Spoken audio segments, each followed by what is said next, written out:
Hey everyone, SeeEl here, and today we're going to be talking about waves. More specifically, wave management and its impact on structure and improvement, as well as its practical use cases in the modern game of League of Legends.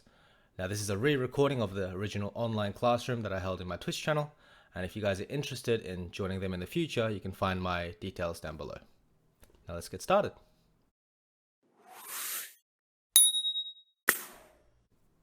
Okay. So wave management. A quick disclaimer before we start. This video was made for people further along in their League of Legends journey. So if you're a beginner just looking to learn what a slow push is or a freeze is, I'm sorry, this video isn't for you. Now the good news is there's a lot of alternative content out there that should be free on YouTube, so please go ahead and watch that first. Now for everyone else, welcome.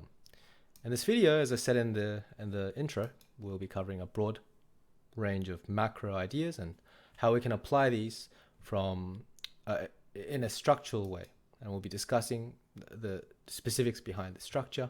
It should be helpful for all players, players of all skill levels from amateur to pro, coaches, as well as people that are very educated about League of Legends but may not play as much and just enjoy watching competitive play. Okay. What we won't be doing in this video, unfortunately, is solving math equations. Now, I think it's completely reasonable and understandable to ask this, but it's just not what we do here in this channel. I want to focus on the gameplay stuff, and if you're curious about some of the other math stuff, then please go ahead and do a quick Google search. It should come out. Okay. Now we'll also not be going super in depth about every single matchup, or how to slow push or each minion interaction, right? So yeah, if you're curious about that stuff, once again, there's a lot of videos out there. Okay. Just a quick basics recap, just so we're on the same page with the other stuff. Later down the line, waves spawn every 30 seconds. Mid wave will meet at 128. Bot wave will meet at 138. They spawn from the nexus at 105, and the waves meet on the side lanes versus the mid lane at different times because the lane is longer, as well as the minions are ghosted. Right? They're ghosted for different amounts of time. The average gold per wave is 125 gold until 15 minutes, and this is because cannons spawn every third wave until 15 minutes into the game.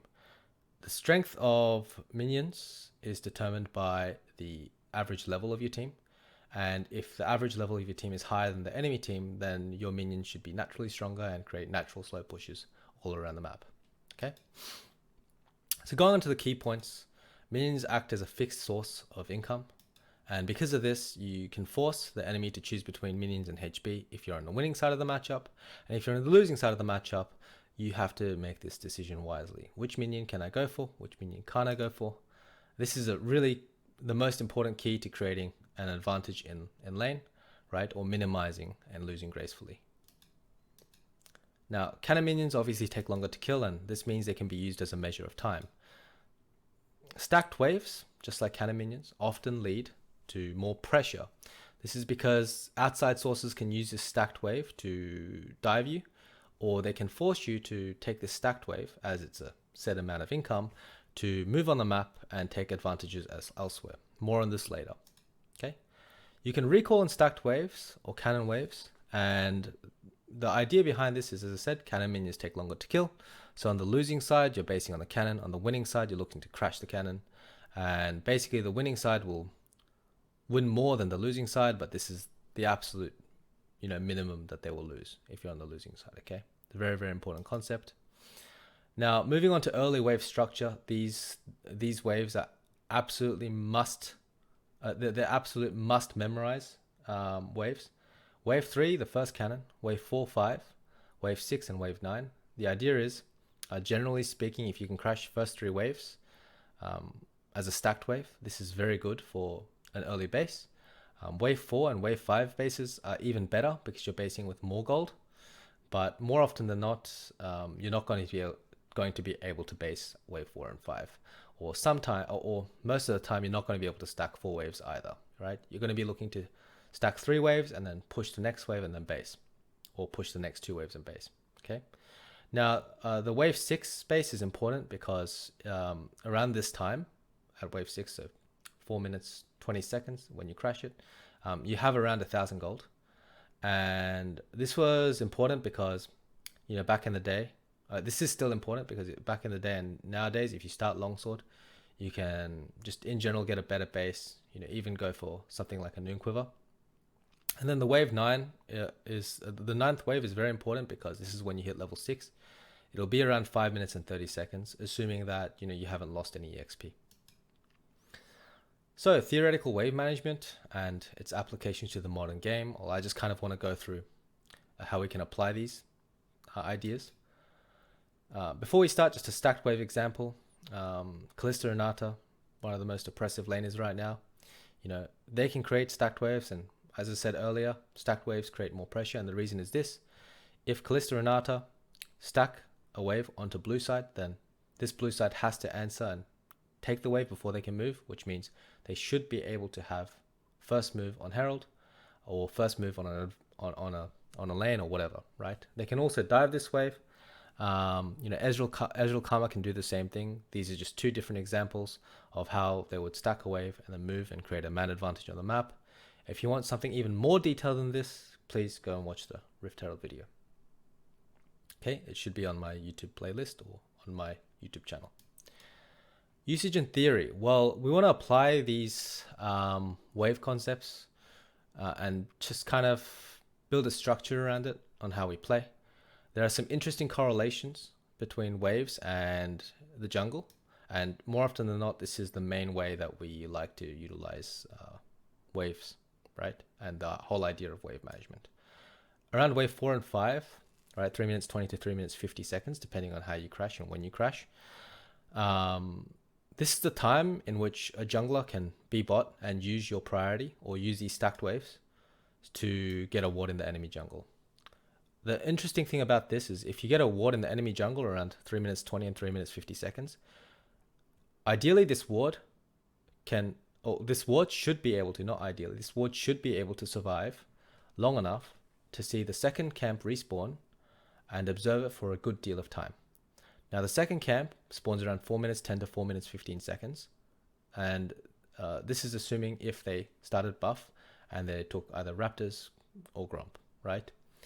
Now, buffs are a bit different. Like if they went Wolves Blue, for example, then blue buff or buffs in general take 5 minutes to spawn. And for camps, well, we know that jungle camps respawn at 4 minutes if you started at the camp, right? More often than not, the camp that people start at is the Wolves or the Raptors, and this is because Gromp and Krug spawn later.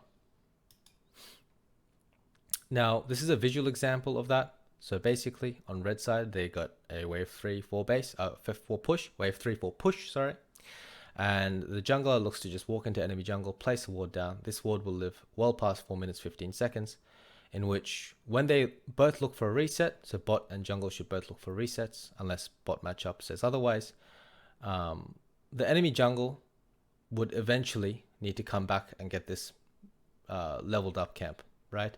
And if they don't show immediately after spawning, then the jungler who's just based can make a decision on which side of the map to play to, right? Obviously, just information is king. If you know where the enemy jungler is, you know what side they're in, then you can make better decisions. If it looks like his top side is trying to dive in Ornn, maybe you just opt to take his Raptors.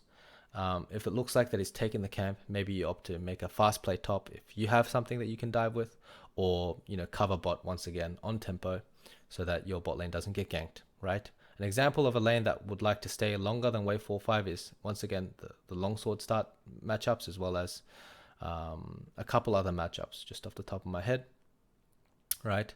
On wave 6 base or wave 7 base, etc. Okay.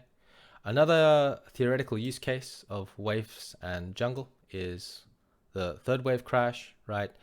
Most junglers will clear by 236, 237. Some junglers are slower after the nerfs. Some junglers are slower. For example, Wukong after the nerfs, where he clears around 246 or 247 now, 3 camp.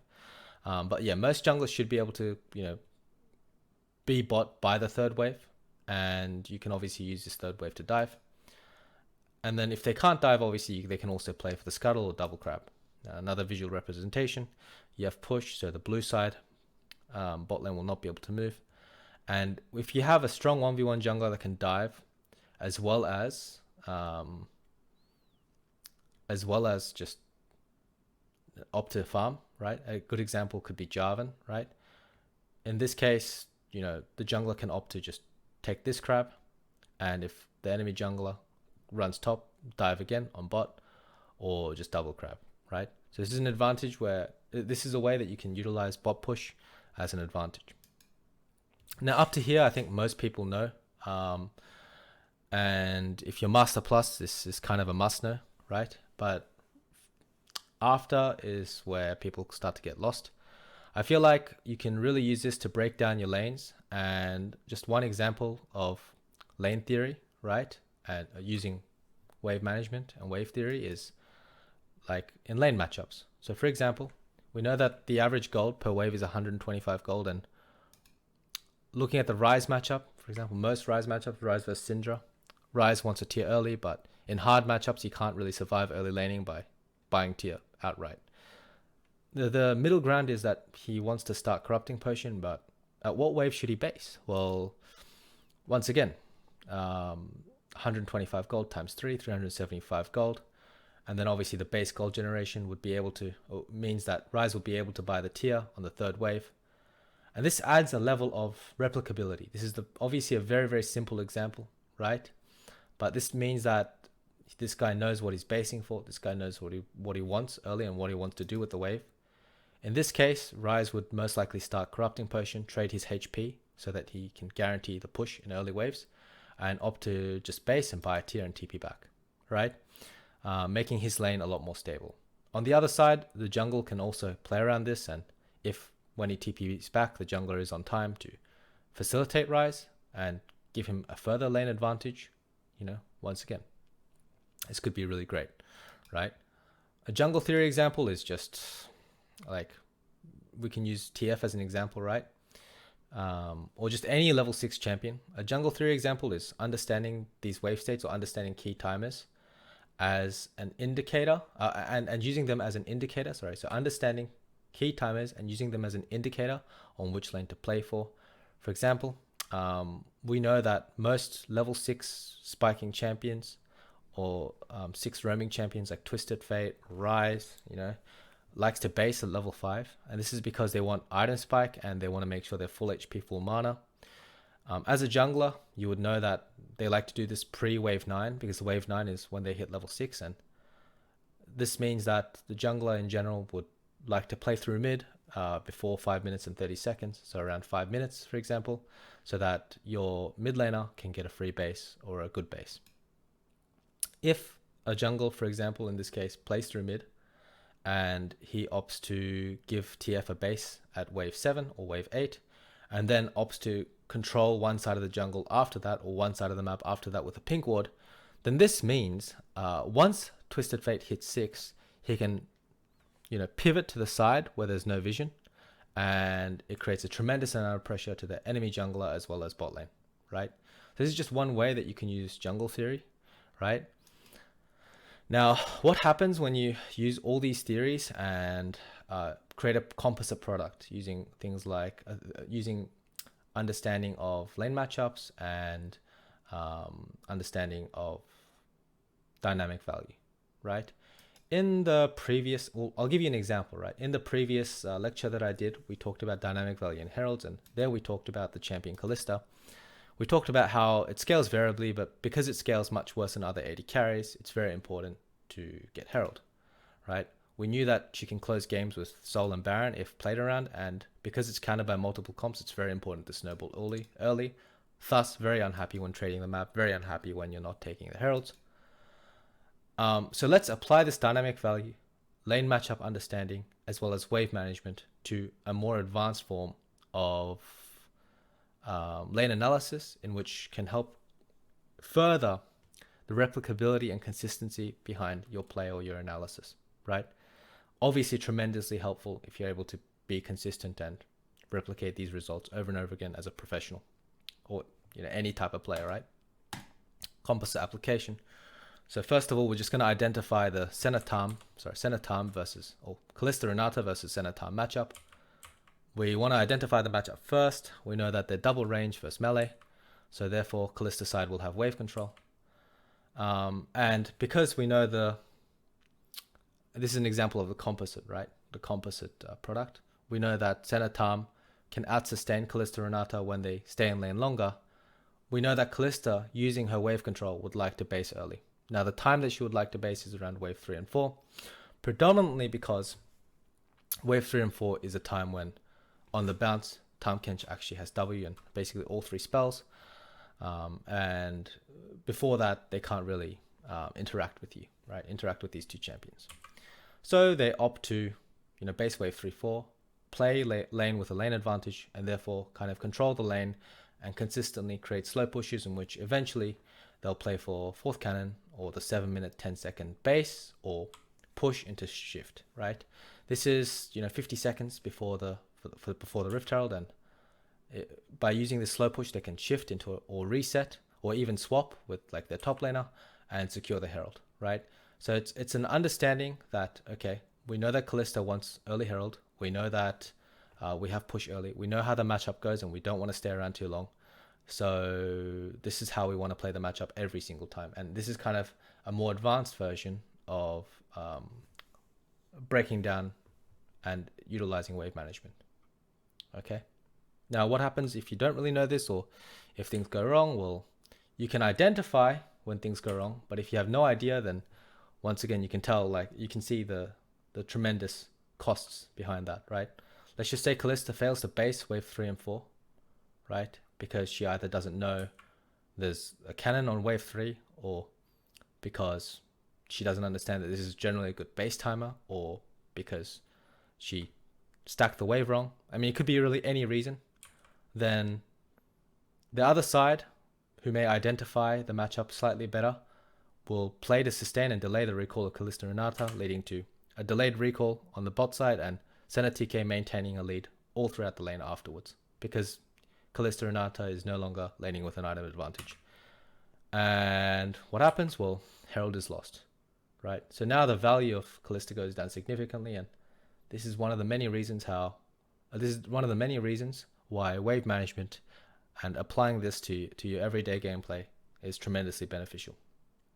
Okay, so to summarize, waves can really bring structure to the game. Obviously, it's not the only thing that's important. If you space incorrectly, if you don't understand tempo usage or vision usage or lane matchup specifics, this will tremendously impact your ability to play waves well, right? However, you can see how if you apply these in the correct way, or if you apply these in the correct way while not understanding a lane matchup, you can use this to find when you're actually strong through trial and error. Okay, so it at least gives you a baseline in which you can start to experiment and further develop your ability to be more consistent and play lanes or analyze lanes. Okay, whoever knows wave management at a higher level, whoever knows the matchups at a higher level, will generally be able to consistently gather more leads. And I think that this is why, if you look at Western regions going into Worlds, right, they tend to struggle a lot straight from the beginning, right? I think there are 2 weaknesses to the Western regions compared to the Eastern regions when it comes to League of Legends, and that is 1, just the ability to play lane and understand waves, and 2, really the ability to team fight correctly, but that is another story altogether. So I really hope you enjoyed this one. It was a pleasure to make it, and have a nice day.